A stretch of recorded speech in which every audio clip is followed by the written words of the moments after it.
Hey everyone, happy Friday. Welcome to the Masterclass today. That's all about launching new products and collections and actually converting. I'm just going to take one moment to double check with Rebecca, my client account manager, to make sure everything is looking okay.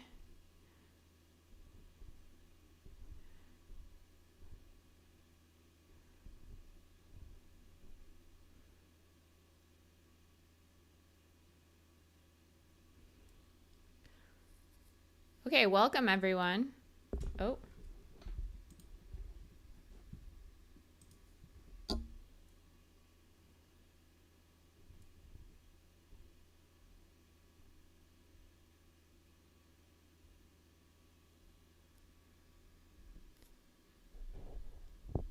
Okay, cool. Hey, there's always some kind of technical issue with live streaming, and so I have to make sure everything's all good. But welcome. Just so you know, I'm streaming right now in the private JoyDeck Facebook group, which is exclusive to JoyDeck members. So hello, JoyDeck members that are watching. And I'm also streaming publicly on YouTube, so there might be some of you out there. And just to let you know, so this live masterclass, the information is free for anyone who's interested. It will be recorded and able to access afterward, but exclusive for JoyDeck members only. We have resources that accompany this masterclass and a lot of really cool and helpful stuff. I'll actually show you right now really quick so you can kind of understand what JoyDeck members get. Let me share my screen. So for JoyDeck members, complete launch timeline for new jewelry collection, 3 email templates that are ready to edit, download, and upload into your email marketing platform to help you boost loyalty, how to set up discount codes if that is something that you're interested in. And this is probably the most exciting resource we have for this masterclass, the organic jewelry launch cheat sheet. So it's literally like a checklist and it walks you through step by step everything you need to do to have the most successful launch ever, but it will be talking through that as well. I do also want to let you know that our client account manager, Rebecca, is here in the chat on both Facebook and YouTube to keep track of your questions and pass them along to me. And so if you think of anything as I go through the masterclass, feel free to drop it in the chat. And even if I can't answer right away, Rebecca will make sure that I get to it. Hi, Laura. It's nice to see you. I do want to say, so Laura, hello, is a JoyDeck member, and she has been one for a few months now. Laura, I meant to send you an email or a message, but I didn't get around to it yet, that I saw one of your recent Mother's Day emails, and I have to say I was so impressed with it. I loved the email so much, not only the look of it, but the content and the photography and the thoughtfulness that you put into it. And I just want to say good job. And maybe, Laura, you can even come work for us to support us with email marketing. So everyone sign up for Laura's email list to see the amazing work that she's been doing. Her jewelry brand is called Novara, Novaura jewelry. And yeah, I do, before I get right into the topic, I also want to pick everyone's brains out there with Mother's Day coming very soon. If Mother's Day is part of your business and marketing strategy, how has the prep been going for you? I'm sure a lot of you out there are coming up on your shipping cutoffs too, so you're probably getting into crunch time at this point. I'd love to hear if there's anything new that you've been trying this year, or any interesting like consumer behavior or patterns or things that have surprised you in your Mother's Day marketing. You can let Rebecca know in the chat, And yeah, I would love to know. And if you think of something as I'm talking, we can get into that too. So this one is such an important one. I mean, I like to think that every topic is important, but having a launch strategy for new products and collections, especially when you are a solopreneur or you only have a very small team, it's so important to have this really locked down, because I talk to a lot of solopreneurs day in and day out, supporting them with like the strategy and promotion schedule up until launch day. And so I'm right there with them, hearing the challenges, seeing like what they run up against, seeing how launches land for them with their audience. And so I feel like I have a really good understanding of the common roadblocks that come up with this.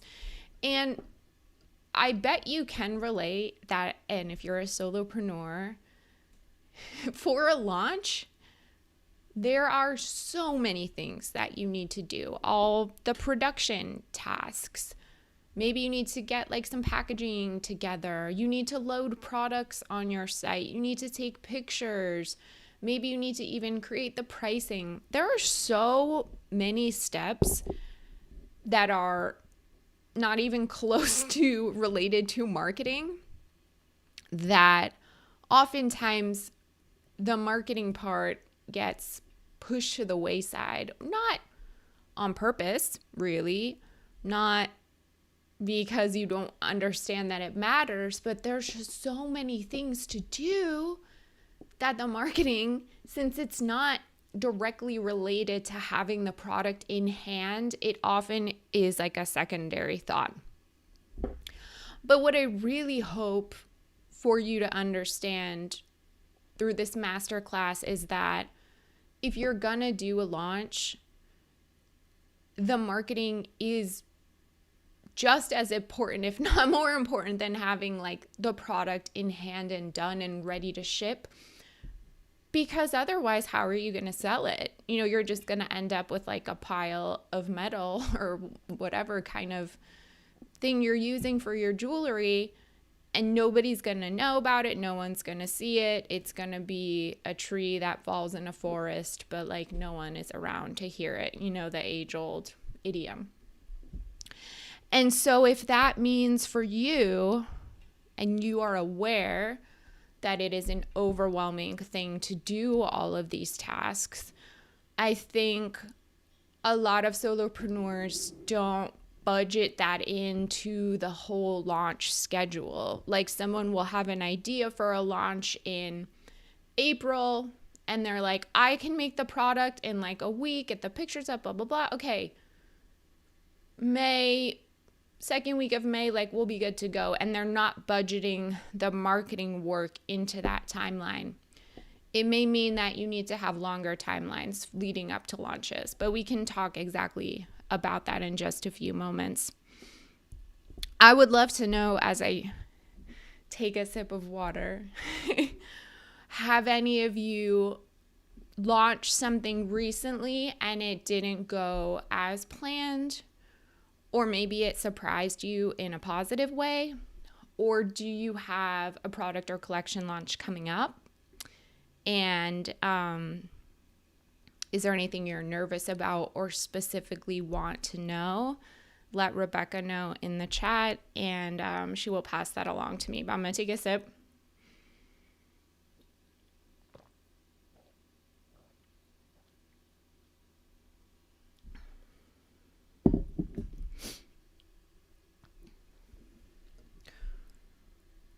Really, with jewelry, especially, I mean, I guess it applies to any kind of product launch, but because jewelry is such a non-necessity, because a jewelry purchase is so driven by emotion, and because the story is such a big part of why people buy, your launch plan, the lead up to the moment where you say the product is available to purchase, has to create anticipation and really make your audience feel like they're part of something special.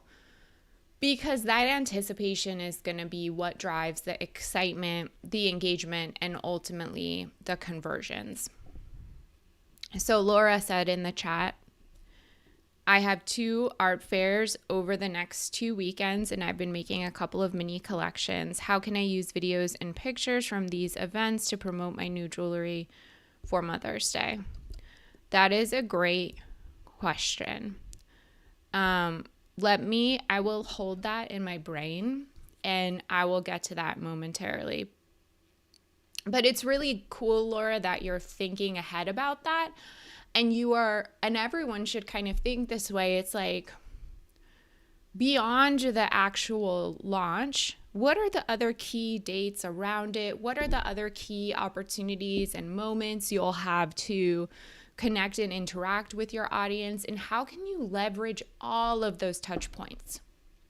It doesn't even have to be limited necessarily to the launch day. Like, how can all of these things build anticipation?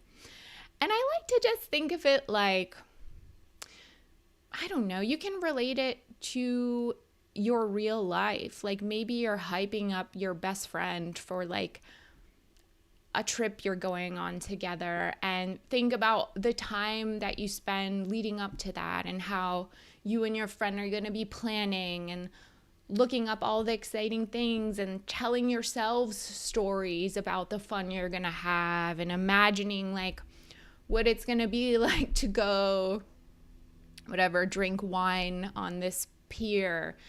And that same kind of like approach and psychology and the imagination and the visual storytelling and the immersion, that's the same kind of feeling that you have to create for your customers to make them feel like the day the jewelry launches, that's the day they're going on this like amazing trip with you, or they're going to this like fabulous party with you. And all the time leading up to that, what were the moments they were imagining?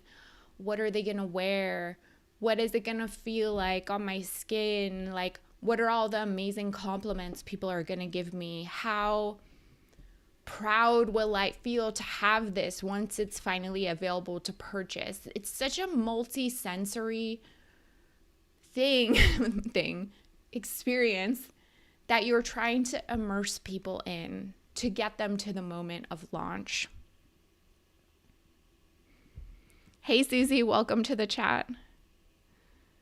Susie said she just had a launch and it didn't do well, and she's kind of trying to navigate what it was. And I'm going to talk about that too, because sometimes a launch, even with your best intentions and planning and anticipation and storytelling and lead up, you could put your 1,000% best effort into it.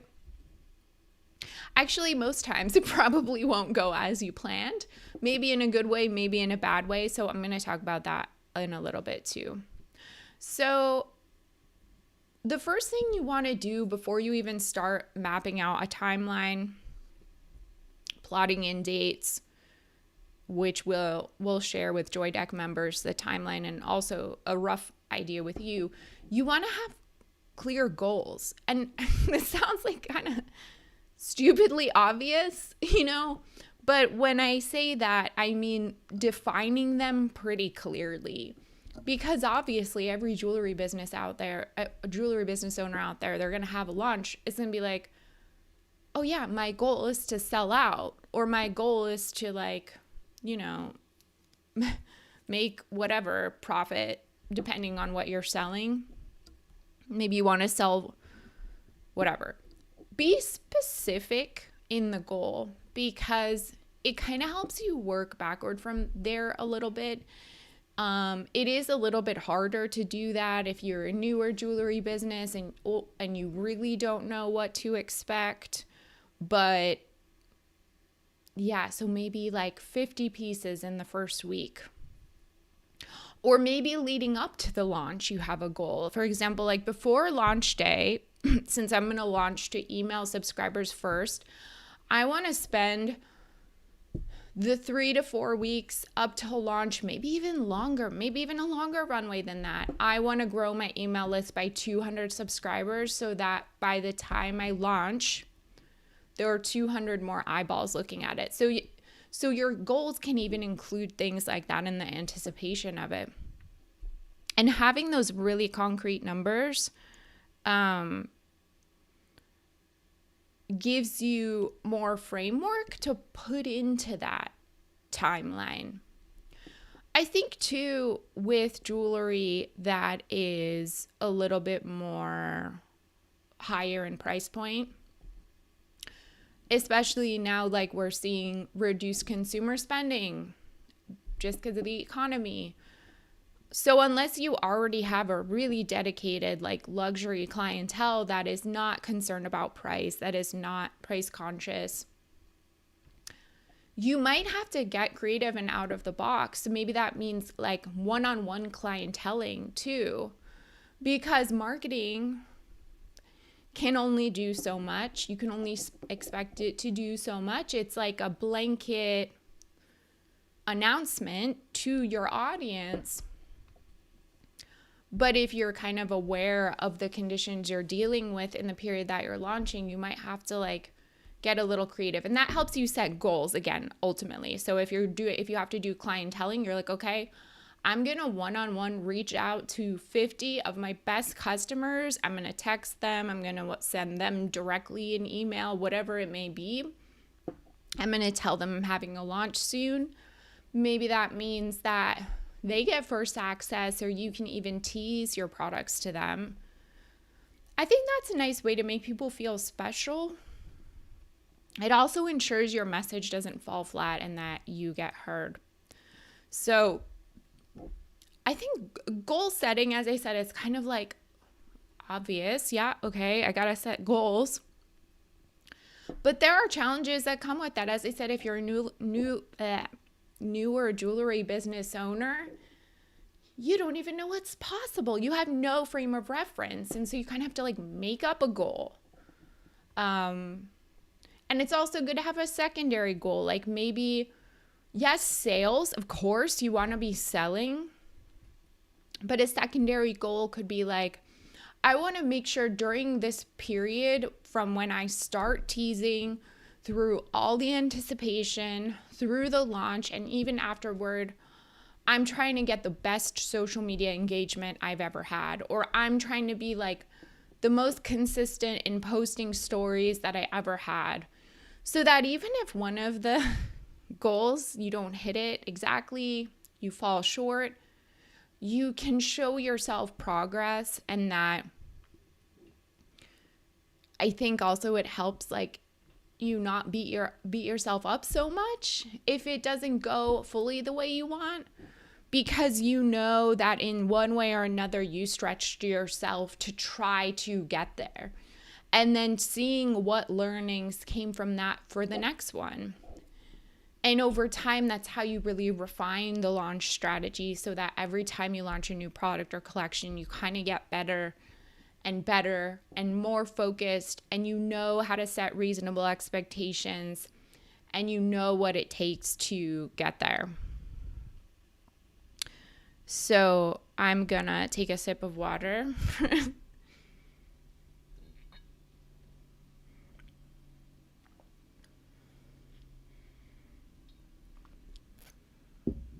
And Susie said in the comments, and I totally agree, that sometimes it takes time for people to ponder on a larger purchase.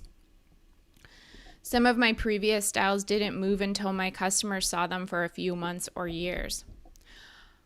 That is so true. For so much of this depends on your price point.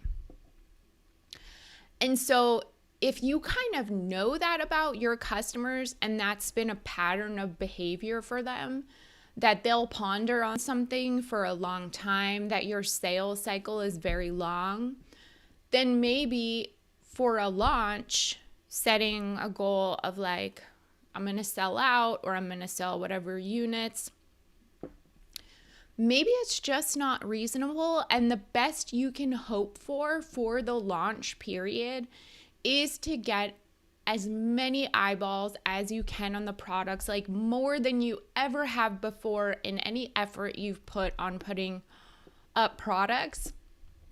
And make sure in the marketing, knowing that you don't forget the launch afterward. And I'll talk about this in the timeline too. The launch doesn't end when the products are up. This is a pretty big mistake I see especially with brands that pretty much their whole product and merchandising strategy is based on newness. You'll see this sometimes with like lower price jewelry brands that are able to crank out new products. Sorry, I feel like I have to sneeze.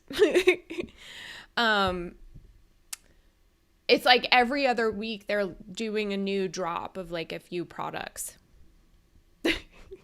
Hold on, I gotta sneeze.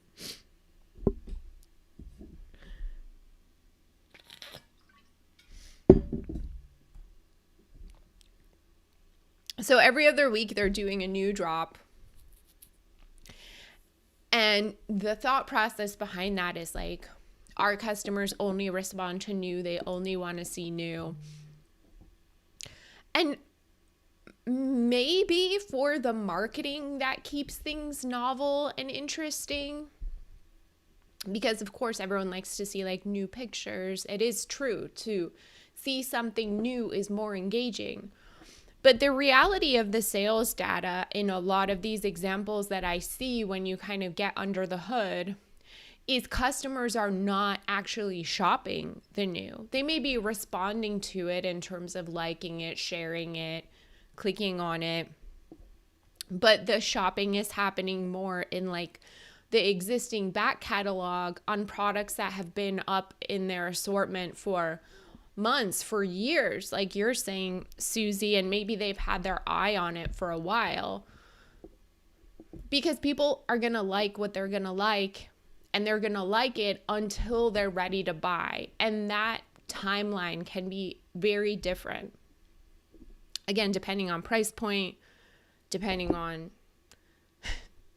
the spending power of your customers, etc. So it's something to think about too. Launch doesn't always mean like, boom, that's the only opportunity for the sales to happen, and then we're done and we don't talk about it again. Launch is just the time when you're going to focus on bringing the most attention to it, but remembering that it's still an important part of your full assortment and it should always be worked back into your marketing.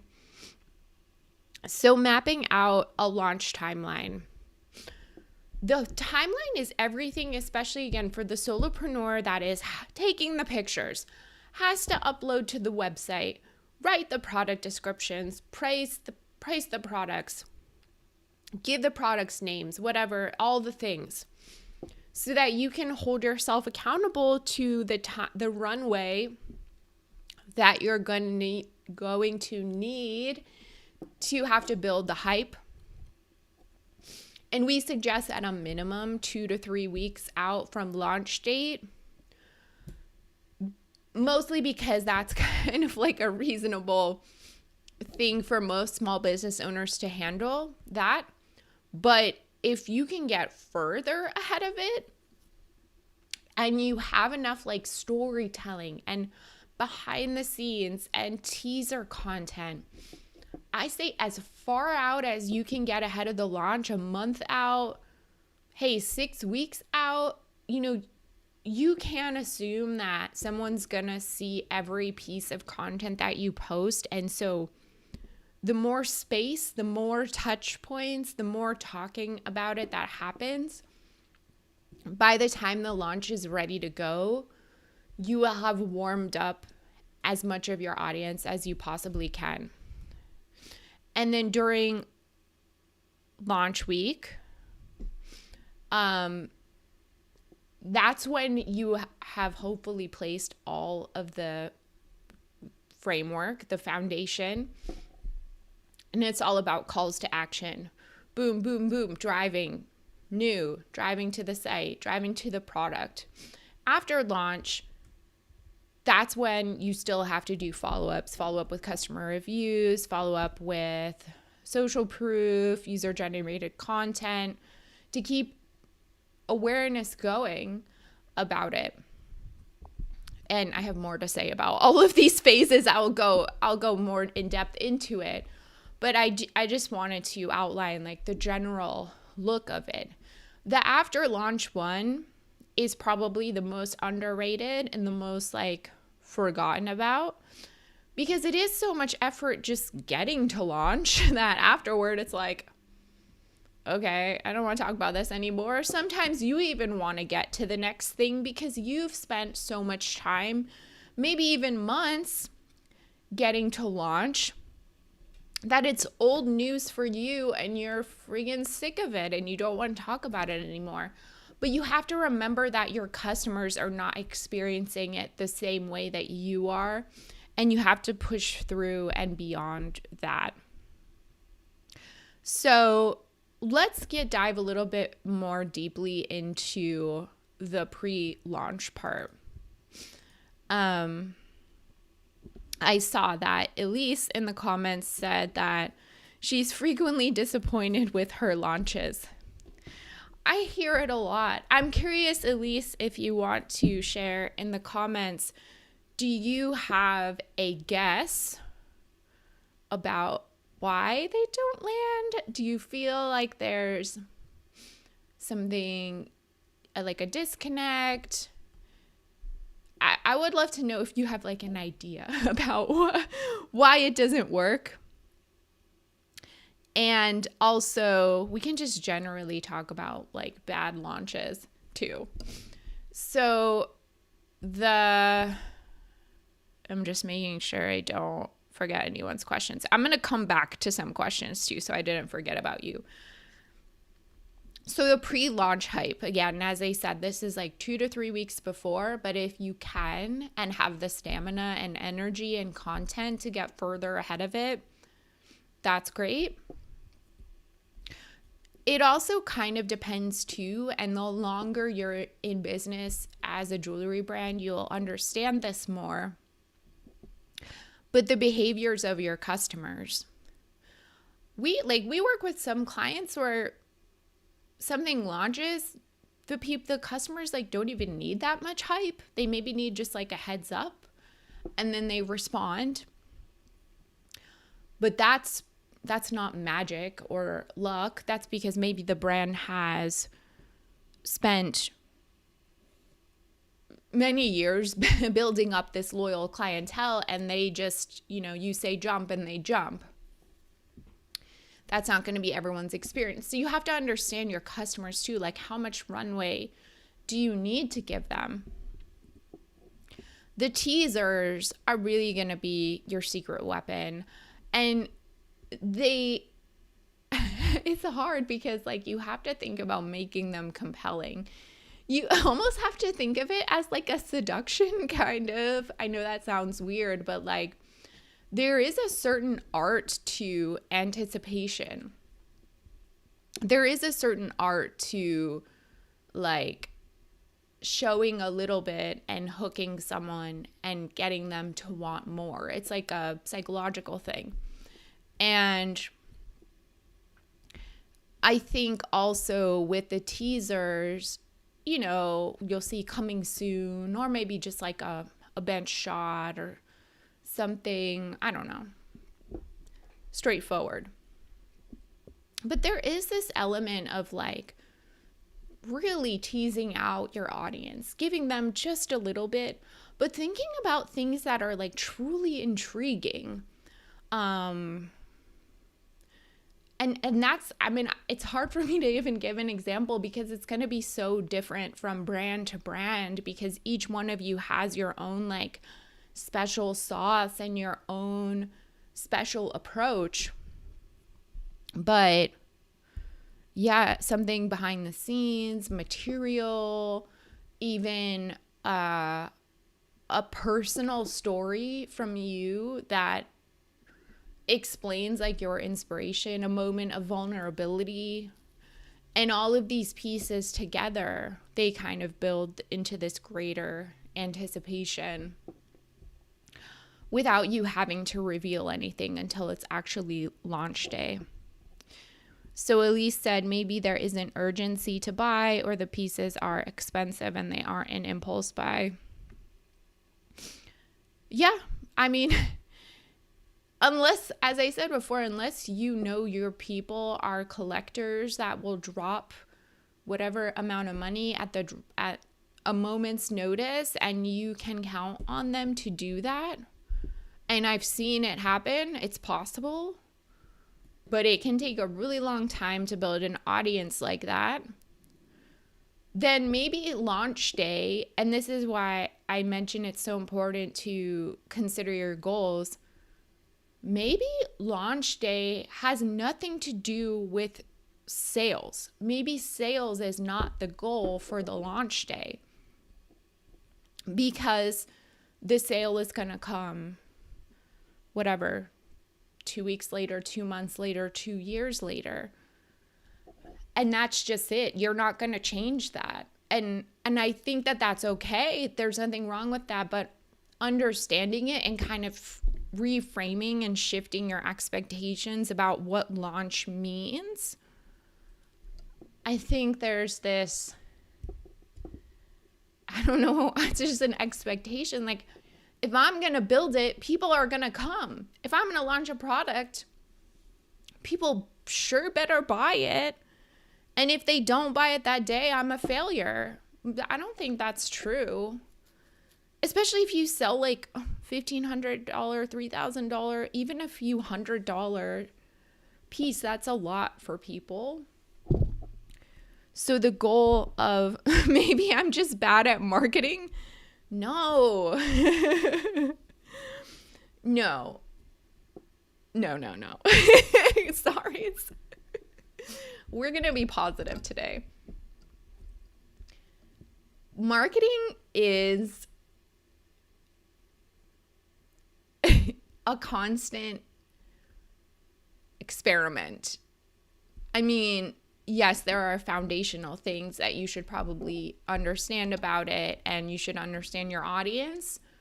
But for some kind of marketing effort to just like work without it having undergone many iterations, many stabs at things, many tries, like that doesn't just happen. Marketing is like an evolution and an understanding over time. So perhaps launch for you is just trying to understand how people are engaging with the product, and maybe launch day could be something as simple as my goal by launch day is to get like 50 new email subscribers, because I worked so hard to build the anticipation in the pre-launch period. And guess what? I got 50 new email subscribers. And I know these people are not going to buy impulsively, but now I can market to them with my welcome series, with my automations, with my regular email campaigns for months, for years, whatever it takes. And eventually they're going to buy. And I think that's perfectly reasonable. Another thing that I think does get overlooked, and I saw this kind of recently. I hope this person, if they see this, they don't feel called out, but I think it is a good example. I'm not trying to call them out, but I want to illustrate that when we're so close to our products and our business, we assume a lot about what the customers know and don't know, because we feel like we've said it so many freaking times. It's like, why wouldn't someone know this? You cannot assume anything in marketing, especially in this pre-launch phase when you're telling the stories, when you're doing the teasing. It's not that you have to like over-explain, but you have to make sure that you are hitting all the key points. So like when Elise said, and I'm not calling her out, I'm not calling anyone out, but she said, maybe there isn't urgency to buy. So in this example that I'm thinking of, this person did a launch, and in retrospect, I was like looking back at all of their lead up and even the launch pieces and assets. And they never said that these items are one of a kind, which would create urgency. And when I asked them about it, and I was like, hey, like, I mean, you're still going to talk about these more, so make sure you really emphasize that each of these things is one of a kind, because it's not explicitly mentioned anywhere. And they said, since most of the things this person makes is one of a kind, are one of a kind, they said, oh, I kind of just thought people like knew that about my business and about these particular products. And I'm like, that's fair. Maybe the people that are more familiar with you would know that and understand it, and you don't have to explain it to them. But what if someone discovered you, which actually is much more common these days, the way like the algorithm works, that discovery aspect. Someone seeing this product for the first time, they don't realize it's like so rare and such a collector's piece, and really truly there's only one of one available. I know it can feel kind of cringy and uncomfortable to talk about your work in this way, but that could be the difference between like creating desire and urgency and someone just liking it and like moving on their merry way. So it's important to not like take things for granted, or I don't know if that's the right way to say it, but like to assume that anyone knows anything about what you're talking about. Even in that pre-launch phase, the storytelling, the inspiration that you had. I hear a lot of people just decide they want to launch because they just want to make something pretty, which is okay, but that's not really going to connect to the audience. So try to find an angle if you can. And I keep talking about using the secondary goal of building the list through this pre-launch phase. And I mean, I cannot emphasize it enough. Even if you were to get like 5 new subscribers, that's 5 new subscribers. And I'm sure all of you watching this know how hard it is to build an email list. So if you can leverage this like event, it's truly an event, a launch. If you could say like, this is coming, you don't want to miss it. Here's why. Here's all the anticipation. Here's all the value I'm giving you. You are kind of also pre-proving to them that you have something interesting and cool to say, and that they will continue to receive that like once they're subscribers of your list. Okay, so I'm going to take a sip.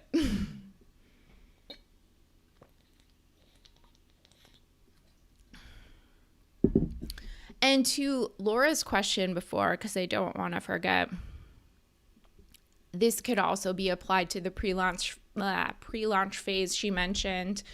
I have 2 art fairs over the next 2 weekends, and I've been making a couple mini collections. How can I use videos and pictures from these events to promote my new jewelry for Mother's Day? So I think I kind of talked about this before, is like really using the pre-launch as like an immersion. How does the jewelry feel? How is it gonna look? How am I gonna look amazing with this new jewelry on? What compliments are my friends gonna give me because they're so jealous of my beautiful new style? You know, it's kind of silly, but it's true. Like, we feel good about ourselves when we feel that we look good and we are projecting the image that we want to project outward. And so like at these art fairs, showing people coming up, trying on the jewelry, asking if you can like take a picture or video, getting like really real life footage of someone being like, oh, this is beautiful. I love how this feels. The weight of this feels so good on me. Or just having fun. Like showing people having fun, engaging with the jewelry. All of that, it's not very fancy, but it shows it in a real life setting with people interacting with it, because ultimately people will be wearing your jewelry out in the world. And so what is it like? Give them an idea of what it feels like to wear your jewelry and how they will feel. And then, Susie, I mean, I've been thinking about your question or your comment. I don't think the jewelry is bad. Maybe it's the price point, weak storytelling, and economy. It could be a mix of all the things. I mean, I would venture to guess, since you mentioned that your customers, there's like this habit of them ultimately purchasing things that have been on your site for a while. I don't know if you've ever done this before, or if you have the kind of relationships with your customers that allow for this. But when someone does make a purchase from, especially something that is like older in your assortment, reaching out to them and asking them like, why this piece? Like, what inspired you to buy? Have you had this on your wish list for a while? Where did you find it? And you can be really friendly and casual about it. You don't have to grill them. Come at it with a sense of curiosity. And I think even if you were to ask a few people and understand like what that thought process was like, it would also be freeing in a way to understand, okay, when I launch a product, people aren't going to buy right away. Like, how freeing is that to believe that, because you know that it takes longer for people to make a decision, and that's okay. That's just sometimes a natural thing at a certain price point. Unless all your audience is like rich people, which there are jewelry brands with that as well. But, you know, it takes a long time to build a clientele like that. And then I want to make sure that we get to all the rest of it. So there's all the lead up, which I would say is probably the most important part. The most effort, the most thinking, the most preparation, the most focus on content should be put into all the time that goes up to the launch. And the day of launch is kind of just like a formality at that point. Of course, you want to use all the best practices. You want to make sure your photos are on point, that your website is super easy to navigate, that links are working, that your product descriptions are great, that the checkout is easy to use, that if you have calls to action anywhere, like making it clear that something is new and making it clear how to shop.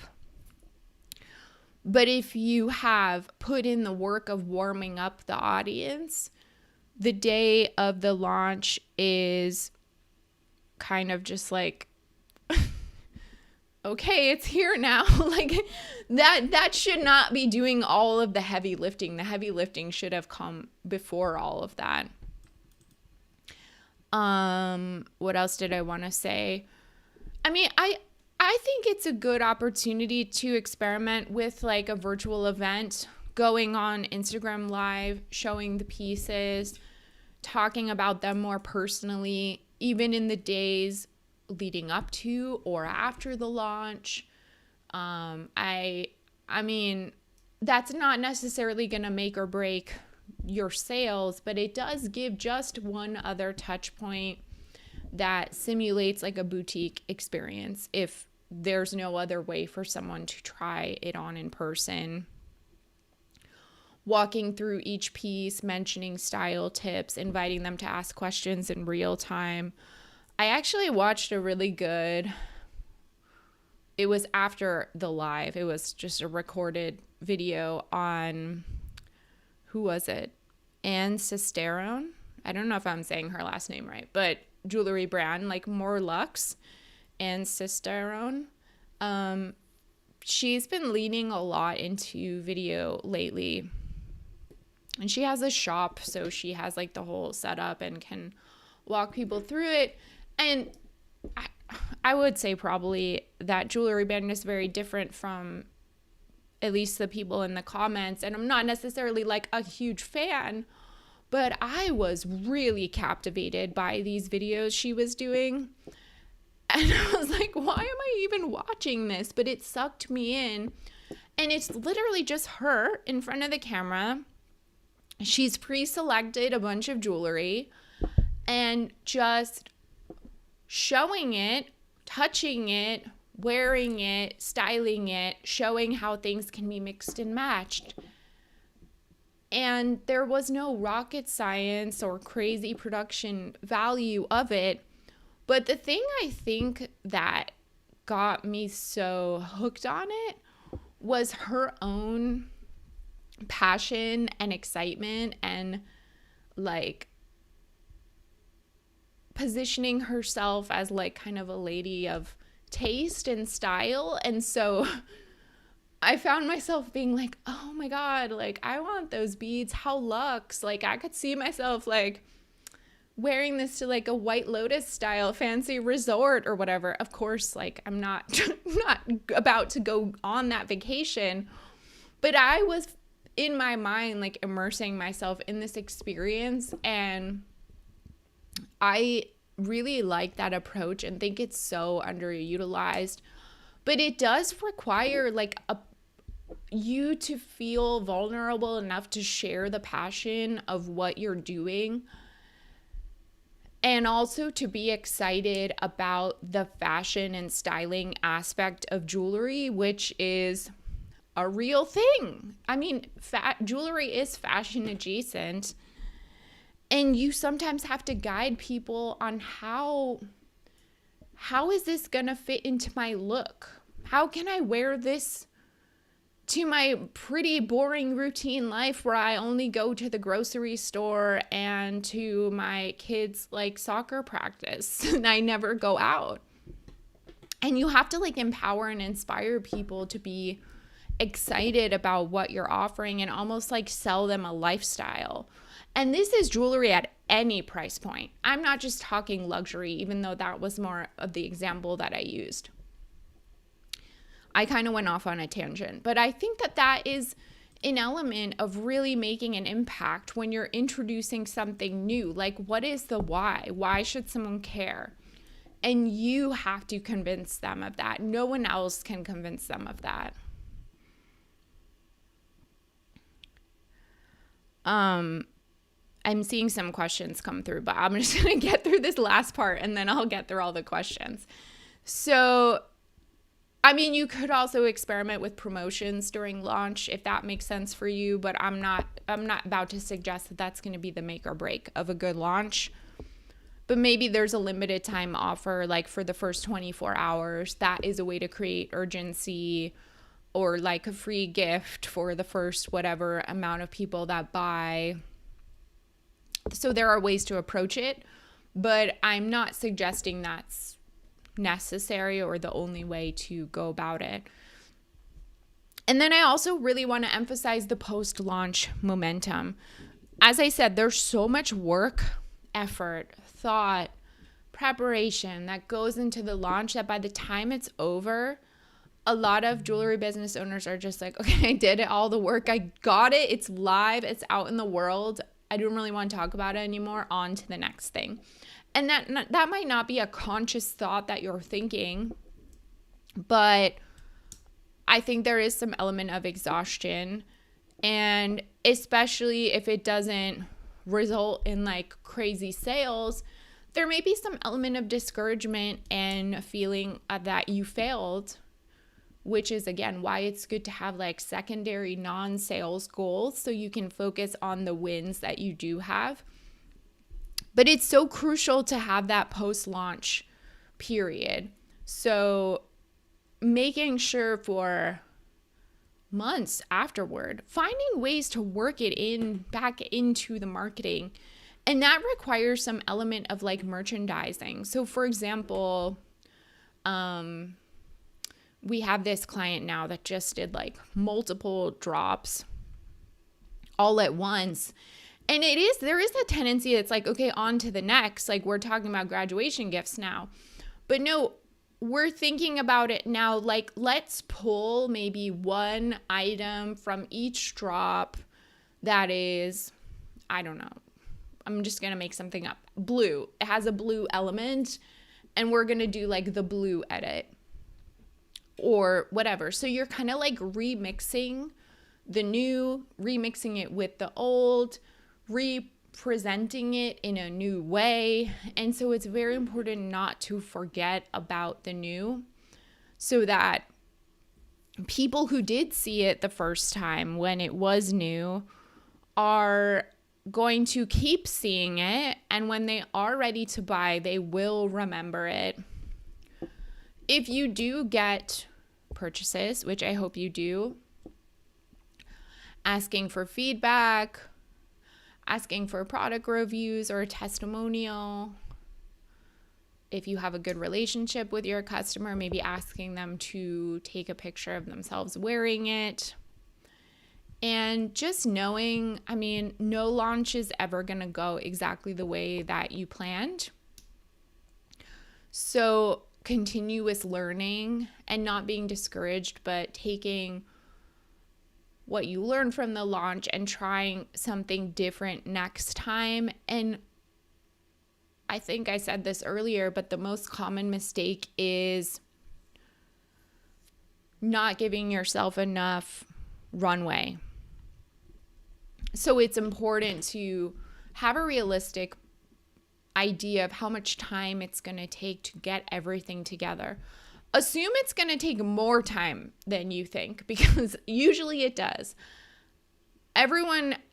Pretty much everyone we work with is always caught up in some last minute launch thing that if you don't have someone managing your marketing, it's going to trip you up. It's going to throw you off.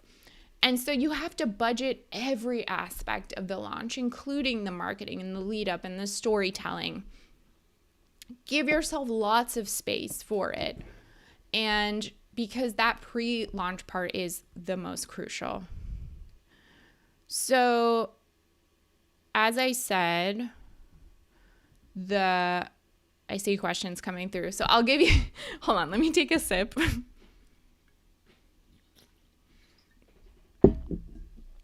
If you have questions, drop them in the chat. And I just do want to remind you afterward, for JoyDeck members, we have this resource kit that we're sharing. And this is kind of a fun new thing we haven't really done before, but there is a whole cheat sheet download here that basically everything I talked about today makes it into a fun little worksheet of all the things that, I would really focus on using something like this for a launch that is very far out. And that's why the planning is so important, because you want to give yourself all of that space. And knowing too that I get tripped up with this a lot too. It's like in our brains, we think that if we put a crap ton of effort into something and so much time and dedication, that like it has to pay off exactly the same way. And if it doesn't, we must have failed. That is a false belief that we tell ourselves. And the result usually won't equal the effort, unfortunately. But the more you do it, the better you'll get at understanding that and understanding what to anticipate. And just the reason why I'm saying that is like, don't tell yourself you're a failure if the result doesn't equal the effort you put into it, because it's not true, and it's not always a simple math equation like that. And the effort is kind of just part of doing business. You kind of just have to do it. And you have to do it a lot, and you have to do it consistently, and you have to trust in it. And yeah, that's my motivational Friday advice for you. Let's see what is coming through in the chat. So also my motivational speech for you is that you're not bad at marketing too. Do you think I should reach out personally or maybe create a general survey? I don't want them to feel pressured, and no, most of my audience isn't rich. I think it's a good question. If you have relationships with your clients, start there. And it doesn't have to be a pressure thing. You can just tell them like why you're seeking feedback and explain the benefit to them also. Like, this is ultimately going to make your experience better. I'm interested in improving. And the only way, or one of the only ways I can do that, is to really hear what my audience needs and likes. If you want to give them some kind of perk, like, oh, get like $50 off your next purchase or whatever makes sense to you, that could be a nice thing to offer. And what was the other question? Clienteling, like the personal outreach, can be good. Again, it depends on your audience, the relationship you have with them. Sometimes a more personal email makes a difference. A lot of people might ignore you. That's kind of just like what happens, but you might get a few really positive responses that may not lead to sales right away, but could in the future, or at least get some good feedback and input. And Laura said about the live streaming, kind of like QVC, I just bought a new selfie tripod. I need to be brave and try it. Laura, you should do it. And there's one thing I will tell you about the live video is like the first time you do it, it won't, just treat it like it's like a first pancake or something. Like, it's fine. You're going to do a good job, but the more you do it, the better you'll get at it and the more comfortable you'll feel. And so just have fun with it. And I think you'll start to kind of understand like what works for you and what works for your audience too. You're welcome, Susie. Thank you all. We have like 2 minutes left if you all have any other questions. If you are watching on YouTube and you're not a JoyDeck member, you will get, if you like RSVP to this, you'll get a follow-up email with information about how to join JoyDeck. And if you are just randomly coming into this from YouTube and you're interested in learning about the accompanying resources and getting access to them, which you would if you came into the trial, we have a free 30-day trial that you can try. That means you can see this replay, get access to all the resources, as well as all the past recordings and resources as well. And sorry, I actually accidentally clicked the wrong button, but thank you so much for joining today. I appreciate you all being here and for your questions.